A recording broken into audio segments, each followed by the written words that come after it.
नमस्कार दोस्तों, जन मुद्दों की बात धर्मराज के साथ। आज मैं आपको जेएनयू के माहौल से परिचित करा रहा हूँ, दिखा रहा हूँ।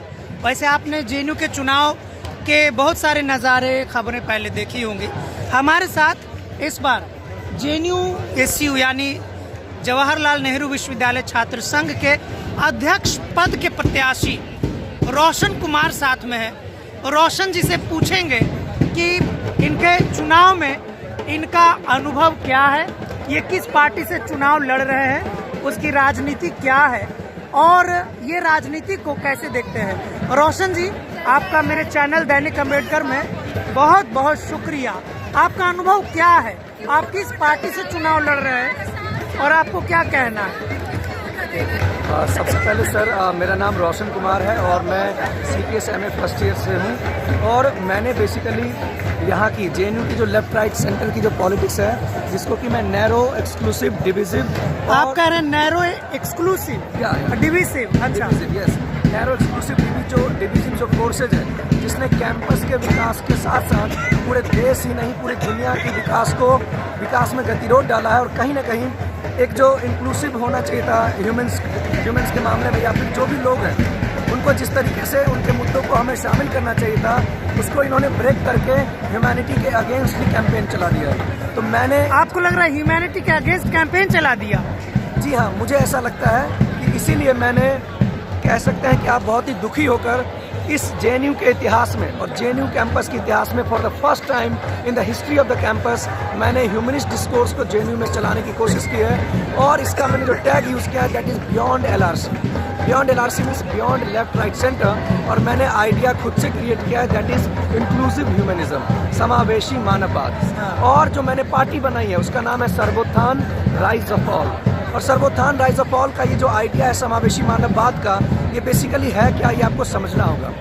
और इस विचार में मैं बस ये बताना चाहता हूँ कि ये लेफ्ट राइट सेंटर से दूर हट के स्टूडेंट पॉलिटिक्स को एक कलेक्टिव मोबिलाइजेशन की ज़रूरत है, एक कलेक्टिव रेजिस्टेंस की ज़रूरत है अगेंस्ट ऑल इशूज़ जो कि ह्यूमैनिटी के लिए खतरा है, जो कि एक ह्यूमन कॉज के इशूज़ हैं, जिसमें कि ये लेफ्ट राइट सेंटर की जो पॉलिटिक्स है, ये जो नैरो पॉलिटिक्स है, ये एक नहीं हो पाती है और इसीलिए एक लार्ज कलेक्टिव मोबिलाइजेशन नहीं बन पाता है, जिस वजह से सरकारें हमारी डिमांड्स को नहीं मानती है जल्दी, और जिस वजह से स्टूडेंट सफ़र कर रहा है, यूथ सफ़र कर रहा है और ये ह्यूमैनिटी सफ़र कर रही है। जेएनयू की जैसी राजनीति है, आपको लगता है कि आप इसमें जीत पाएंगे, आप चुनाव जीतेंगे?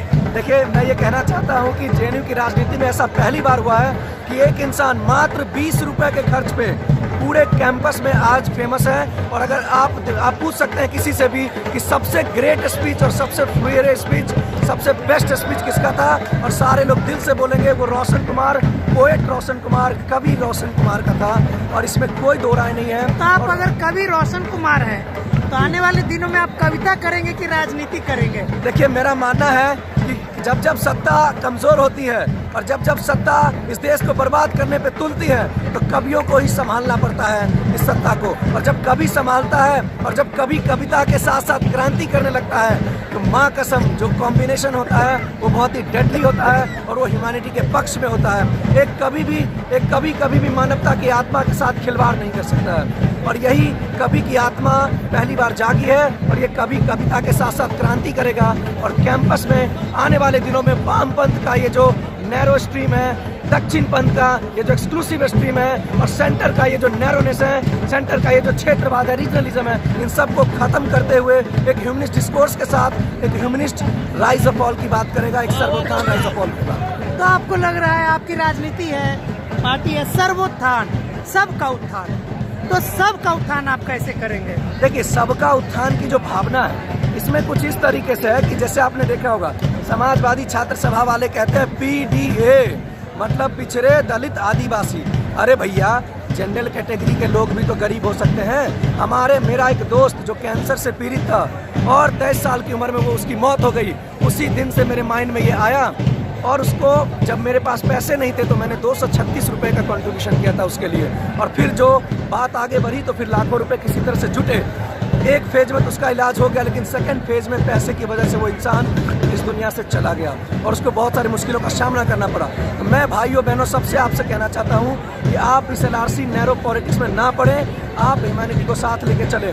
और हमें प्रॉब्लम जनरल कैटेगरी के लोगों से नहीं है, हमें प्रॉब्लम ना किसी भी कैटेगरी के लोगों से नहीं है, हमें उनके अंदर बस वो ह्यूमैनिटी का कॉन्शियसनेस जगाना है। जिस दिन उनके अंदर मानववाद और मानवता जग जाएगी, उस दिन ये कास्टिज्म, उस दिन ये रीजनलिज्म, उस दिन ये रिलीजियस एक्सट्रीमिज्म अपने आप खत्म होगा और इंक्लूसिव ह्यूमनिज्म की स्थापना JNU में नहीं, भारत में नहीं, संपूर्ण विश्व में होगी। लेकिन रोशन जी, आप कह रहे हैं सर्वोत्थान, आप भी चुनाव लड़के ये बात कह रहे हैं, चुनाव में आप भी जीतना चाहते हैं। आप जिस पद पे चुनाव लड़ रहे हैं, जीत तो वहाँ सिर्फ एक की ही होगी, या तो आपकी भी जीत होगी तो बाकी का पता नहीं माना जाएगा। सर्वोत्थान कैसे होगा? देखिए, मेरा ऐसा मानना है कि जिस तरीके से पहली बार कैंपस के इतिहास में 20 रुपए के दम पे इस इंसान ने अकेला, जिसको कि शुरुआत में मजाक उड़ाया गया और यही लेफ्टिस्ट फोर्स ने कहा कि तुम्हारी औकात 10 वोट की भी नहीं है, यही लेफ्टिस्ट फोर्स ने कहा कि तुम्हारी औकात एक प्रोपोजर और सेकेंडर ढूंढने की नहीं है। आज वही रोशन के साथ पूरा कैंपस है और पूरा कैंपस ये इस विचार को अपना रहा है। लोग मुझे प्रेज कर रहे हैं, आगे से आके प्रशंसा कर रहे हैं, व्हाट्सएप पे मैसेज कर रहे हैं। PhD वाले एक अमित भैया हैं SIS से, उन्होंने बोला रोशन मैंने आपको वोट किया है। तो देखिए, मैं ऐसा कहना चाहता हूँ कि जो भी एक मानव के लिए जो उपयोगी एक आइडिया है, वो शुरुआत में भले ही कम दिखे, पर धीरे धीरे जब कारवा बनता है तब ये विचार नहीं आंदोलन बनता है और मानवता के लिए एक बहुत ही बड़ा जन सैलाब बनता है। बहुत बहुत शुक्रिया रोशन जी। साथियों, आप सुन रहे थे रोशन कुमार, जिनके भाषण अभी JNU में वायरल हैं, काफ़ी लोगों ने पसंद किया है। इनका दावा है कि मात्र 20 रुपए में ये JNU का चुनाव, अभी तक जो चुनाव के जो मद में खर्च किए हैं, मात्र 20 रुपए इन्होंने खर्च किया है। अगर ऐसा वास्तव में जैसा कि खुद दावा कर रहे हैं, तो ये मुझे लग रहा है ये गिनीज बुक ऑफ रिकॉर्ड की बात होगी पॉलिटिक्स में, क्योंकि प्रोपोजर सेकेंडर को भी अगर 2 टाइम चाय पिलाएंगे तो भी 20 रुपए खर्च हो जाएगी, है कि नहीं? जी, मेरा ये कहना है आखिर में कि देखिए, मैंने एक शुरुआत की है जिस दौर में लोग वामपंथ, दक्षिणपंथ और केंद्र की इस नैरो पॉलिटिक्स में लोग बह चले जाते हैं, जिस दौर में ये लोग अपनी ओछी राजनीति के साथ साथ टिकट के लिए चाटुकारी करते हैं, उस दौर में एक इंसान ने अपनी धारा बनाई, एक इंसान ने सारी LRC फोर्सेज के अगेंस्ट एक रेवोल्यूशन किया, ह्यूमनिस्ट रेवोल्यूशन किया।